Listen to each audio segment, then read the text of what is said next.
Hi everyone, welcome back to my channel. Today I'm going to do a video about Aquabase Beginner Studio. The provided things are spray bottle, pictures like this, and many colorful beads that can be made into a different shapes.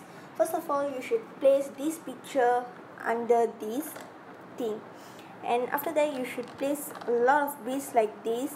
For example, this is a pineapple, and you should place a lot of beads around this place, and after that you also don't forget to spray it so that it will be more sticky.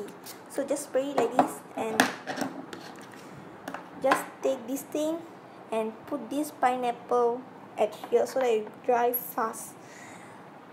There are a lot of shapes that you can do. For example, a ladybug, a truck, flower bouquet,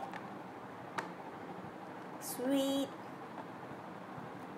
bird, and also a strawberry. That's all for today.